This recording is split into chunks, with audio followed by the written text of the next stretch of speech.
So here we are in the T-103. This is a Tier 8 Russian tank destroyer. It's a particularly weird looking thing, and it has a fully rotating turret, so it doesn't necessarily play much like other Russian tank destroyers, and as you can see it's incredibly high. Anyway, we've got our 130mm gun. There it is.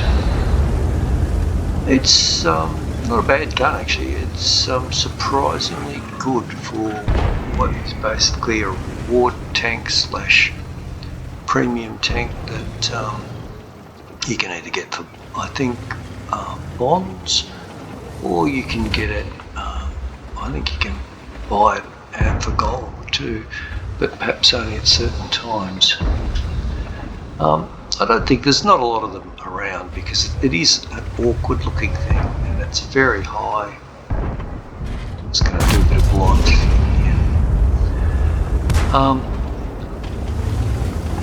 It's surprisingly quite good though, and even the reviewers I've heard of what's in the Bond tank pool seem to rate it as being good, and that fundamentally is around the gun. The gun is moderately accurate. For a Russian gun it's actually quite accurate. I think its standard dispersion, the way I've got this set up, is probably around about 0.34, 0.33, something like that, which is actually pretty good. I mean, really accurate tanks have something 0.3 or under, and the really inaccurate tanks have something like about 0.4, but 0.33, 0.34 is quite workable. The other really good thing about this gun is that the pen's quite good. You see there, 258 pen on the standard and 307 on the premium. Now, it's actually quite a good thing too that the premium round is actually a AP round, not an APCR or not a heat round. I find that in terms of rounds behaving weirdly, there's another building behind. In terms of rounds behaving normally, here we go. Gun handling may not be quite the best, but it's actually not too bad. It certainly isn't as good as a medium tank or... I'm looking at the wrong target here. Yeah, I missed that one. I should have got one into him there. But yeah, the shell speed is a bit slow, and that's why I tend to really play this thing as a bit of a backup heavy tank, because it can play that way. The turret turns as fast as a heavy tank turret. The tank actually has armour on the turret, so it can work. The front of the hull though is like paper, so you will get shot to bits if you expose your hull. But yeah, overall it's an interesting vehicle, and you can play these sorts of games where you can use it up close, and we'll see that later in the game, but you can also use it as a bit of a mid-range sniper in this sort of scenario. At this point our team's actually doing relatively well. Yes, unfortunately that nasty little med is going to target us a little bit. Luckily he's only got a small caliber gun.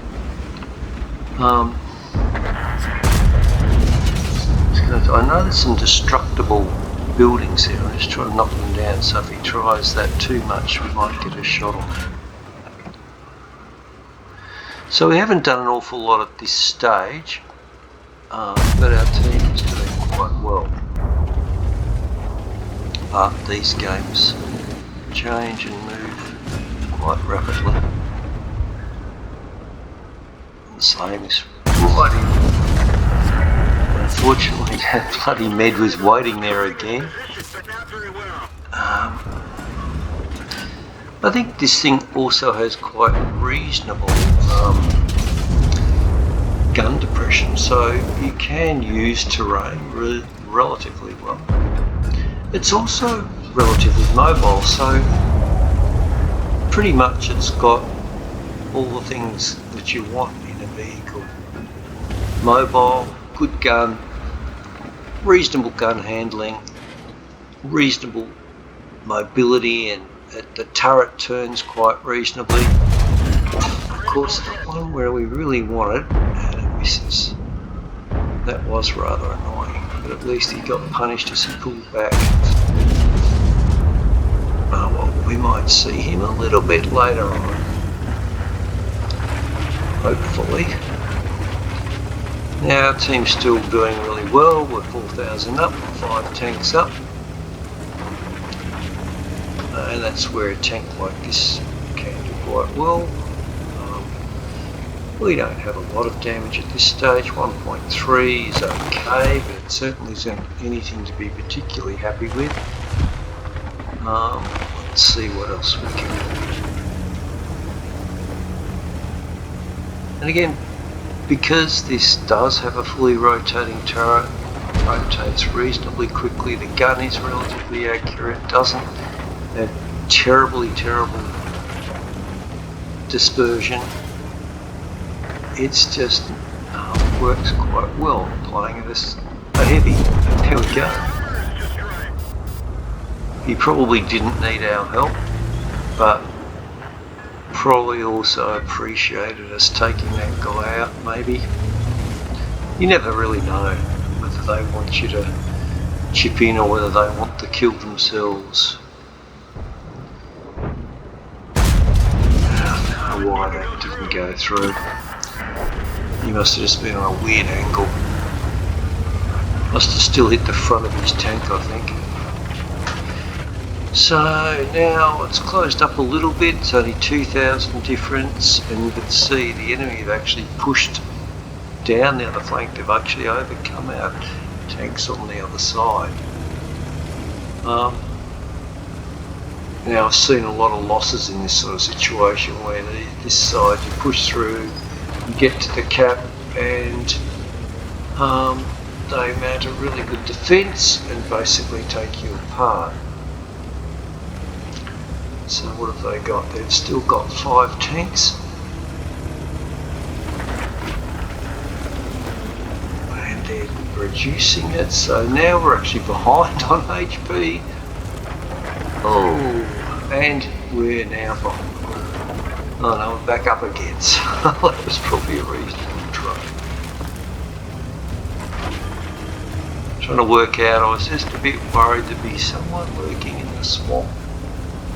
So if we push out to try and flank them, that we might have been exposed. However, there was not anyone hiding in the swamp. And we know these two are going to push down. Yeah, Arnie's having a good game. I think he was one of the better players on their team. I think he did about 5,000 damage in the game, something like that. But is he going to make a terrible mistake? Yes, he is. Now, I probably should have corrected the aim then, but I thought, no, at this range anything can happen. He was quite happy that I took out the Iron Arnie. Now, we've still got 3 of them left. What are they going to do? I'm still worried about ones being off on my flank here.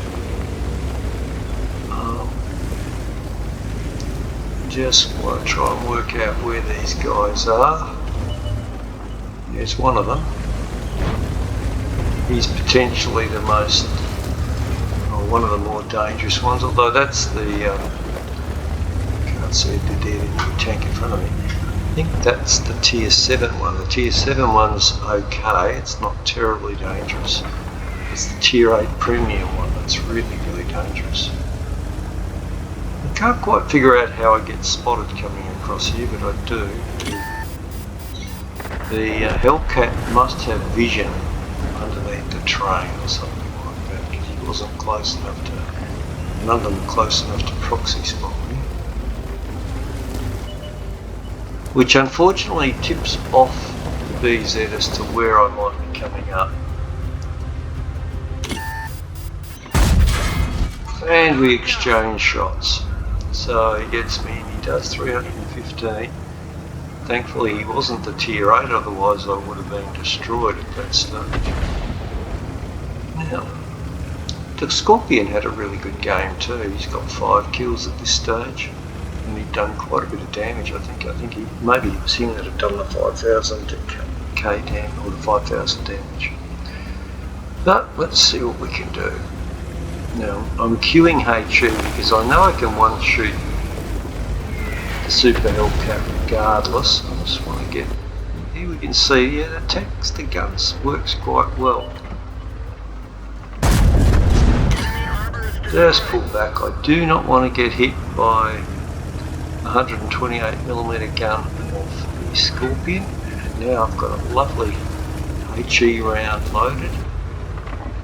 We're in the box seat here.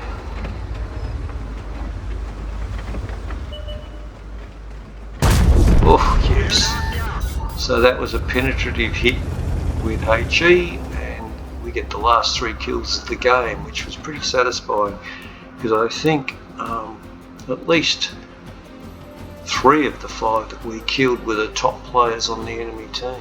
So not a bad game. That was an M1.